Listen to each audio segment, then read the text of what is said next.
Le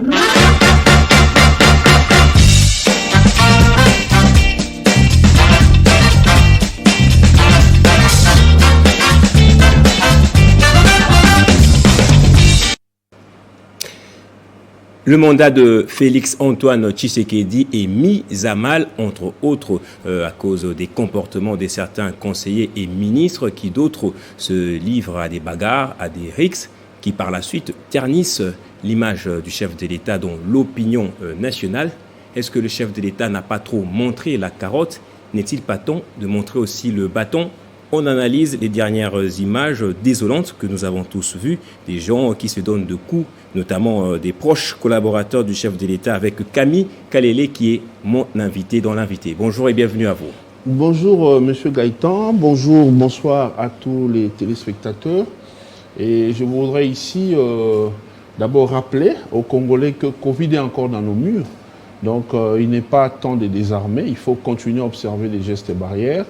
Je voudrais saluer, mais aussi présenter mes vœux le meilleur à tous les membres de la génération Congo Nouveau, à mon épouse, à mes enfants, à mes parents, à ma famille, au chef de l'État, au gouvernement, à tous ceux qui œuvrent pour le bien de la nation. Je présente également mes vœux le meilleur au président honoraire, le sénateur Avi Joseph Kabila et son épouse, et tous les membres de sa famille politique qui œuvrent pour le bien du Congo. Je leur présente mes vœux le meilleur. À moi également.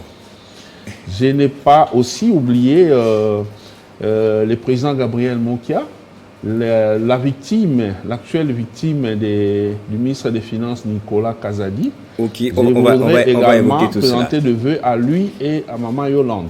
Voilà, c'est très responsable le geste avec votre masque en tant que leader d'opinion. Vous êtes président de la génération Congo Nouveau. C'est parti comme ça, je vous ai présenté Camille Kalele.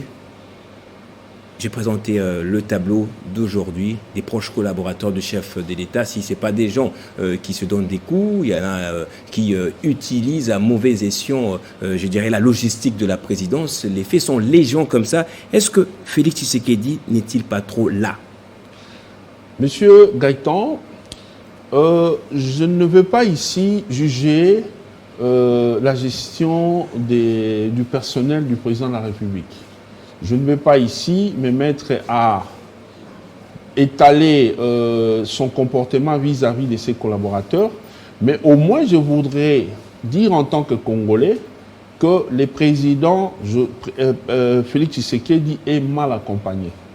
Je ne dis pas qu'il n'y a pas de bons collaborateurs, parce que comme vous savez, dans tous les milieux, dans toutes les catégories, il y a toujours des vrais et des faux.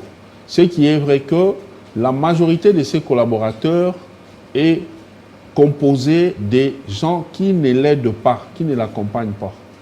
Sous les règnes de Joseph Kabila, les sénateurs à vie, en tout cas, on peut tout dire, on peut critiquer et tout ça là. D'ailleurs, aujourd'hui, beaucoup de Congolais ont fini par comprendre que les présidents honoraires Joseph Kabila étaient chaque fois critiqués, condamnés, généralement à tort. Parce que vous avez même vu par rapport à beaucoup de choses pour lesquelles, à l'époque, on les taxait de tout. Aujourd'hui, on a compris qu'ils n'y étaient pour rien. Donc, certains collaborateurs, comme c'est le cas avec ceux du président Félix, posaient des actes civiques qui salissaient les chefs.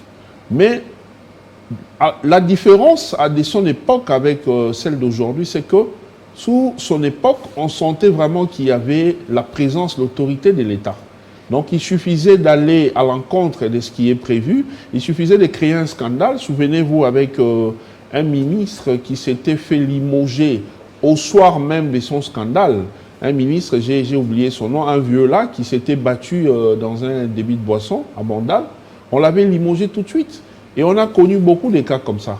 Mais je ne comprends pas pourquoi, avec les régimes qu'on a, pour lesquels on était heureux de voir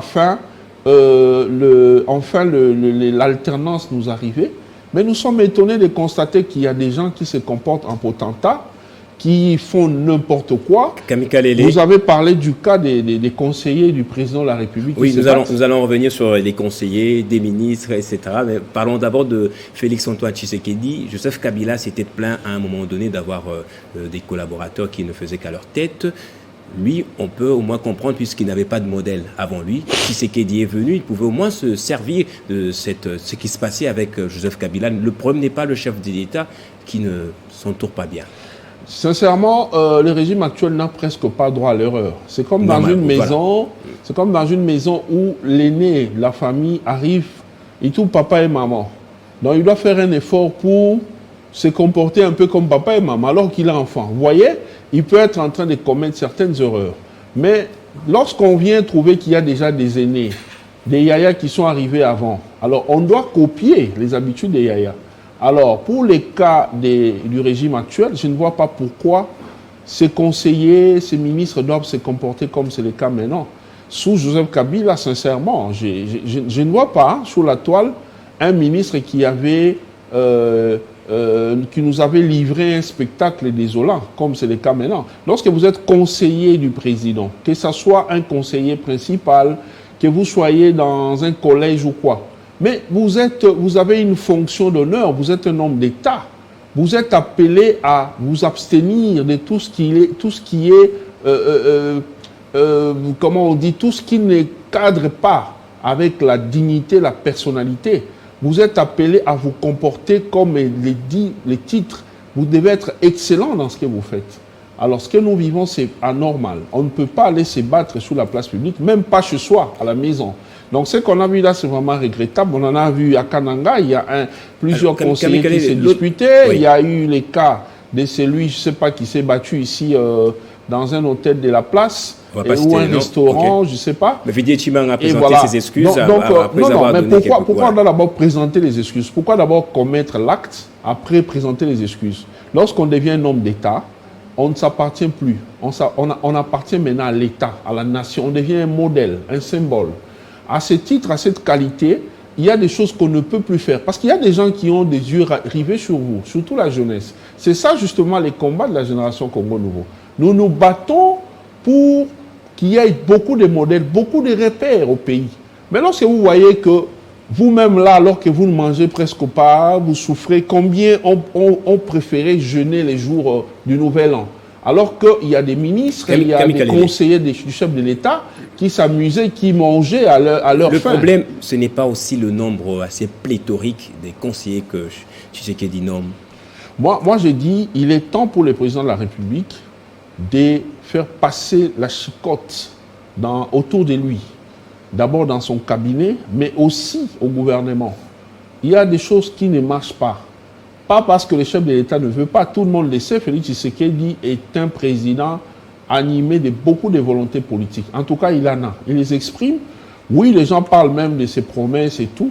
Moi, je ne critique jamais ça parce qu'il doit promettre avec espoir que j'ai des collaborateurs qui vont m'aider à réaliser. Malheureusement, il ne l'aide pas. Qu'est-ce qu'il n'a pas découvert? Vous voyez le chef de l'État faire partir de Mboujima et pour chez moi à Lomami. Il a mis 11 heures du temps en route. Vous trouvez ça normal? Et vous savez avec ça, heureusement que ce coin-là n'est pas dérangé. Mais si c'était comme dans l'est du pays, ça allait être dangereux pour notre numéro 1 du pays. Vous voyez? Donc tout ça là, pourquoi? Alors qu'on avait envoyé des moyens, les projets Tilégelou et tout. Alors en Mboujimai, vous avez entendu la population crier sur certaines autorités. Miyibi, mi-vi et tout ça, mi-vi. Des choses comme ça. Le peuple suit de très près ce qui se passe. Moi, je pense qu'il est temps pour lui de nettoyer sa cour. Je n'ai rien contre tous ces Congolais, tous ces compatriotes qui ont eu la chance de travailler aux côtés du chef de l'État, mais seulement ils doivent savoir qu'ils ne sont pas là pour eux. C'est d'abord pour la population, c'est d'abord pour le peuple. Tout ce qui leur donne la joie, les véhicules, l'argent, ça vient des contribuables congolais, c'est pour nous. C'est à nous de jouir de tout ce qu'ils sont censés faire comme travail. Mais lorsqu'ils ne font rien, nous constatons qu'il y a toujours des problèmes. Le chef de l'État est critiqué parce qu'on estime que ses promesses ne se réalisent pas. Qui doivent s'appliquer, travailler pour que ça se réalise? C'est justement ceux-là. Alors au lieu de le faire, ils passent leur temps à des bagarres, ils passent leur temps à faire n'importe quoi. À compter de l'argent. Et même vous voyez, je vous dis des choses que j'ai vécues moi-même. Un jour j'étais surpris, alors que je prenais mon petit coca dans un restaurant de la place. Je vois un monsieur qui traîne souvent avec les conseillers du président. Il vient avec des jeunes qui les suivent, apparemment des gardes, qui l'appellent aussi Excellence. J'ai dit, mais finalement, ce titre-là revient à qui? Si on doit appeler tout le monde excellence, alors qu'on ne l'est pas. Vous voyez, ça pose problème. Il y a, si je peux prendre le cas du ministre du gouvernement. Allons sur le gouvernement. On va arriver, maintenant on parle du gouvernement, puisqu'il n'y a pas que les conseillers qui justement désolent un peu le chef de l'État. Il y a également des ministres. Est-ce que les ministres travaillent pour l'intérêt du chef de l'État? Ça, c'est la majorité des ministres ne sont pas à leur place. Ça se voit, ça saute aux yeux. Moi-même, en tant qu'acteur actif sur le plan technique, sur tous les plans politiques et sociaux de mon pays, je suis de très près tout ce qui se passe. Mais je vous informe qu'il y a, si pas 70%, peut-être je peux descendre la moitié des ministres dont je ne connais pas. J'ignore et les noms et les visages. Je ne les connais pas, je ne les ai jamais vus, je n'ai jamais entendu parler d'eux. Alors qu'ils sont là, ils œuvrent, soi-disant, pour la République. Chaque mois, les émoluments, chaque mois, l'État congolais doit sortir du compte du Trésor pour rémunérer ces gens-là, qui sont censés travailler pour la population. Mais on ne les connaît même pas. Un ministre ne peut pas être au bureau. Un ministre doit être sur terrain. On a des problèmes, nous sommes un pays à problème. J'ai eu des larmes aux yeux, hein, les matins quand j'ai suivi sur votre même chaîne ici, le président de la République du Burundi s'agenouille avec son épouse tenant les drapeaux burundais en main, priant pour son pays. Il prie également pour les pays voisins, en particulier la République démocratique du Congo. Et il demande à Dieu de sécuriser les Congolais. Il dit que les Congolais ne sont pas en sécurité. Il parle comme ça. Vous voyez, j'ai eu pitié de notre président parce qu'il avait fait ça. Aider les chefs de l'État à l'accompagner, c'est faire à chaque niveau, partout où vous vous trouvez, ce que lui fait. C'est ce que tous les gouverneurs doivent faire. Je suis content de tous les gouverneurs qui travaillent pour accompagner les chefs de l'État. Mais ils doivent également faire ça. Ils doivent organiser des prières. Nous sommes des Africains, nous sommes des croyants, nous croyons en Dieu. Alors ça doit être le cas, parce que le combat n'est pas seulement sur le plan physique, il y a aussi les spirituels. Alors ils doivent lutter parce que nous sommes un pays laïque. C'est un monde, oui, mais quand je parle des prières, je ne parle pas seulement des chrétiens. Il y a des musulmans, il y a chacun par rapport à sa religion, par rapport à sa foi. Il doit faire ce que le chef de l'État a fait. Copier, travailler, œuvrer, accompagner les chefs de l'État, c'est faire en miniature ce que lui fait au niveau de tous les pays. Les ministres doivent le faire dans leur ministère, les gouverneurs doivent également le faire à leur niveau, mais c'est pas ce que nous vivons. Le chef de l'État s'était agenouillé, il a recommandé les pays entre les mains de Dieu. Dites-moi après, lui qui a fait ça encore? Rien, personne. Ils passent leur temps à se bagarrer, ils passent leur temps à des voyages et ainsi de suite. Vous voyez, il y a quelque chose qui ne va pas. Moi, je pense ici que le chef de l'État doit maintenant là se ressaisir et organiser un remaniement. Le remaniement est urgent, il s'impose. Il est vraiment temps de remanier. Je préfère encore avoir même 20 ou 30 ministres, mais qui sont des guerriers qui travaillent.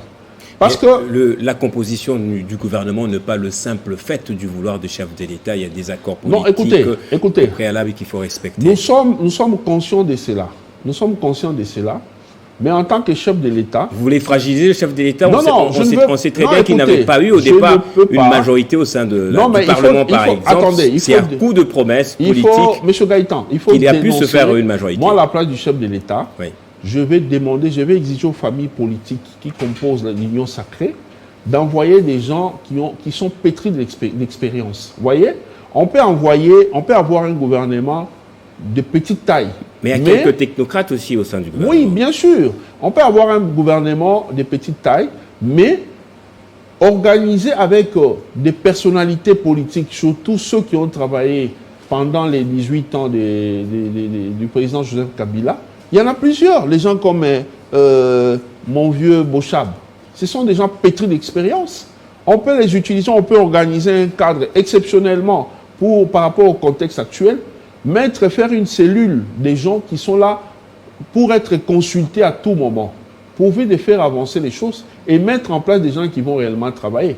Parce que quand on parle des gouvernements, les chefs de l'État doivent aussi faire attention avec des faucons, des flatteurs qui sont en train de l'entourer. Moi, j'en ai vu plusieurs, hein, lors de sa descente ici. Il y en a qui sont au même moment, il est à Lomami, il est à Chikapa, il est partout. Je ne sais même pas pour quelle raison, qui les suivent. Les flattants, parce qu'ils savent qu'ici à Kinshasa, pour voir les chefs de l'État, c'est difficile. Mais là-bas, facilement, comme ils sont députés, sénateurs, ils approchent facilement. Mais ils ne viennent pas pour ses beaux yeux. Ils approchent pour des intérêts. C'est comme ça qu'ils ont rendu un mauvais service au président Joseph Kabila, qui s'était plaint à l'époque. Et je pense que malgré ces plaintes, les comportements de ceux qui voulaient travailler pour le chef de l'État, il y a beaucoup de choses à reprocher avec le régime du président Kabila. Mais je préfère encore beaucoup de ses collaborateurs, leur comportement, la gestion et tout, que ce que nous vivons actuellement. Vous voyez, aujourd'hui, c'est un scandale. Donc, quand vous avez un document qu'on vous signe, avant même que ça ne soit publié, vous êtes déjà au courant que non, il s'agissait de ceci, de cela. La discipline d'homme d'État, là, qu'avait le régime du président Kabila. Pourquoi, sous l'ère Félix Tshisekedi, nous ne vivons pas ça? Ça énerve, ça révolte. En tant que jeunes, ça nous dérange, ça nous indispose. Alors, j'étais en train de dire qu'il faut qu'il y ait un remaniement. Les remaniements, là, le président doit tenir compte. Tous ces gens-là qui ont déjà eu à travailler, ils n'ont rien à apporter. S'ils pensent avoir des éléments pour aider les pays à aller de l'avant, qui servent de conseillers, ils vont peut-être pas aller dans des cabinets ministériels, mais ils peuvent se constituer en une cellule. Pas une cellule qui va encore chercher des frais de fonctionnement et tout. Non, vous faites volontaire si vraiment vous aimez les pays. Faites-vous des volontaires, soyez là régulièrement pour conseiller, émettre des avis qui seront considérés par le Premier ministre. Sinon, regardez ce qui se passe. Oui. Je prends les cas de deux ministres. Je commence par celui du ministre le ministre de l'enseignement supérieur universitaire. Oui, mais ce ministre-là, si j'étais Félix Tshisekedi, j'allais faire sauter ce ministre-là avant même les remaniements. Pourquoi? Ce qu'il a fait, c'est vraiment une faute grave. C'est même une trahison pour la République. Il a nommé des gens. Vous savez déjà cette histoire de mise en place dans le secteur de l'ESU. C'est une histoire qui pose des problèmes. Souvenez-vous, sous le régime, sous le gouvernement Tshibala, les ministres de l'époque, Steve Mbikai, avaient osé faire sauter tout un comité de gestion, je crois, de l'IEC Kinshasa ici. Mais il y avait eu des réactions terribles. Il y a eu des réactions. Heureusement que le ministre Tshibala avait de l'autorité. Il a ordonné au ministre de rapporter son arrêté. C'est comme ça qu'on avait annulé cet arrêté-là et il y avait eu à nouveau accalmie. Alors, lui a fait ça avec l'accord de qui? Je n'en disconviens pas. L'article 93 de la Constitution reconnaît la responsabilité de chaque ministre par rapport à son portefeuille. Mais il est aussi stipulé là que ça doit se faire, sa gestion-là doit se faire sous la coordination du Premier ministre. Alors, lorsqu'il a pris l'initiative de faire la mise en place, en mettant pour le cas de Kinshasa, vous avez 45% des membres nommés venus d'un même coin, d'où des Nandés, du Kivu là-bas. Je n'ai rien contre mes frères les Nandais, j'ai plusieurs amis qui sont de ce coin-là, je vis avec eux tous les jours. Je n'ai rien contre. Le Premier ministre n'a pas reporté cette décision parce qu'il y avait beaucoup, ou il y aurait, ça c'est vous qui le dites, beaucoup des Nandais dans les différents comités de gestion. J'ai pris seulement un exemple. Ouais. Ça c'est pour ce qui est d'abord de l'aspect géopolitique. Ce n'est pas normal. Ce pays n'appartient pas seulement aux Nandais. Donc ça prouve déjà les tribalismes qu'a les ministres. Et à chaque fois qu'il y a mission dans son cabinet, il faut voir les ordres de mission quand ça sort. Vous avez toujours les noms du même coin. Ce n'est pas normal. Un monsieur comme ça ne peut pas être à ces portefeuilles-là. Ça pose problème. Je vais prendre un autre cas. Vous savez, même pour nommer les DG, les recteurs, ce n'est pas à la compétence du ministre. Depuis des réformes, certaines réformes qui avaient été faites dans ces secteurs-là, ça revient maintenant au chef de l'État. Donc, il y a des propositions. C'est au niveau de leur père que le vote doit se faire. C'est ce qui a été fait. Et le président, à l'UPN, par exemple, on a salué la décision du ministre Moïse, puisqu'il y avait péril en la demeure. Et le président va entériner, il va le nommer par ordonnance. C'est comme ça que ça se passe. Mais avec le ministre Moïse Dozang, il a fait une dénomination de DG dans certains instituts supérieurs. Vous voyez, tout ça là, c'est fait sur base de complaisance. Si vous suivez en réalité, le vrai problème, c'est quoi? Le ministre n'est pas dans la logique d'accompagner Fachi. Il est dans sa logique de préparer les élections. Parce que le secteur de l'ESU, attendez, le secteur de l'ESU... C'est pratiquement la fin de l'émission. Oui, c'est la fin de l'émission, mais je dois parler. D'accord. C'est notre pays. Si nous laissons les Indiens venir parler, ils ne le feront pas. Et ils sont dans leur supermarché en train de vendre. Nous devons nous lever pour notre pays. Le ministre de l'ESU, qui est là actuellement, a fait les choses par complaisance. Il est en train de travailler pour sa propre famille politique, son parti politique. Il est en train de placer des gens qui vont les aider à aller aux élections. Comment vous pouvez lui reprocher cela? Parce que je suis en train de parler, écoutez, je suis en train de parler des choses que je maîtrise. Je connais comment ça se passe dans ce secteur-là. D'abord, lorsqu'on nomme des gens ont tendance à croire qu'ils n'ont pas droit, ils ne sont pas congolais. Lorsque le ministre te nomme, c'est une faveur. Ce n'est pas une faveur. Si tu es professeur, tu mérites, on doit te nommer. On doit te nommer. Si te nomme, tu deviens redevable. Tu commences à... Combien de DG, des recteurs ont des cartes des membres de tous les partis politiques? Pourquoi? Parce que les politiques viennent leur imposer cela. Vous voyez? Donc, il est dans la logique de pré-campagne. Moi, je t'ai mis là-bas. Tu dois travailler pour moi. C'est ça la vraie logique. Vous voyez? En même temps, d'abord, il dérange de ce côté-là, il dérange l'UDPS, la famille politique naturelle du chef de l'État. L'UDPS doit ouvrir les yeux par rapport à ça. Deuxièmement, il est en train de déranger l'équilibre géopolitique. Ça pose problème.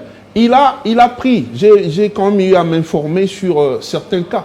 Comment on peut prendre quelqu'un qui a fini Camille Kalele, je comprends votre passion pour le Congo, mais le temps nous est imparti. Rapidement, dernière question. Une étudiante, on le place AB. Nous avons un temps bien déterminé. Alors, qu'est-ce que vous pouvez recommander au chef de l'État? Ça, c'est ma dernière question. Je prends d'abord... En 30 secondes. J'ai fini ce cas-là. Je prends aussi les cas du ministre des Finances. Je serai obligé de couper l'émission si vous ne répondez pas à ma question. Je réponds. Oui, le ministre des Finances, c'est aussi un problème. Oui. C'est aussi quelqu'un qui est utilisé, je ne sais pas par qui, pour saper les efforts du chef de l'État. Il est en train de poser des actes. Il est plusieurs fois plébiscité, non, Nicolas Kazadi? Non, pas du tout. On doit vérifier les institutions qui les plébiscitent là. Alors, revenons sur un second numéro pour parler de ça. Il fait de beaucoup de gens les ennemis du chef de l'État. Il est en train de déranger son électorat. Un droit reste un droit. Comment on peut priver aux gens leurs droits? Je prends l'exemple de Gabriel Mokia. Ça fait 4 ou 5 mois depuis que Nicolas Kazadi est là. Gabriel Mokia avait dénoncé un fait qu'il avait été approché par les services du ministre pour débourser une commission de 700 000 $ afin d'obtenir son paiement. Gabriel Mokia a dénoncé ça. Si le ministre était dans la logique d'aider les chefs de l'État, il devait demander à Gabriel Mokia de venir l'éclairer par rapport à ça. Il n'a jamais fait, il a évité. C'est qu'il y a un problème, il se retrouve de quelque chose. Je vais répondre à votre question. Malheureusement, c'est les plus possibles. La recommandation, je demande au chef de l'État de savoir qu'il est là d'abord pour nous. Il ne doit pas oublier son slogan qui est le peuple d'abord. Il doit penser à ça. Ça ne doit pas se limiter à un slogan. Ça doit devenir une réalité. C'est le moment maintenant de mettre toutes les herbes mortes de côté. Et parler du remaniement. Toutes les herbes sauvages, les mettre de côté, faire le remaniement, retoucher son cabinet et diminuer le nombre des conseillers aussi. Oui, ça doit vraiment et mettre de côté la diaspora qu'on amène. C'est pourquoi il faut qu'il chasse les gens qui l'empêchent à être en bon terme avec Joseph Kabila. Parce que Joseph Kabila a de l'expérience. Il peut lui prodiguer des conseils parce qu'il a déjà eu à gérer. Merci peuvent l'aider pour les Merci Camille Kalele pour cet éveil de conscience. J'ai vu que c'était pas vraiment pour prendre la défense de Tshisekedi que vous êtes venu. Vous avez un peu brossé tout le tableau, tout ce qui se fait de pas bien dans notre pays. C'est un président que j'aime. Voilà. Et c'est connu de tous. Je l'aime beaucoup et je souhaite qu'il ait un deuxième mandat. Merci beaucoup. Mais seulement pas avec des troubles faits. Merci à vous. Également, madame, messieurs, d'avoir suivi ce numéro de l'invité. J'espère qu'on aura une autre occasion pour essayer d'un peu plus éplucher ce que nous avons commencé maintenant.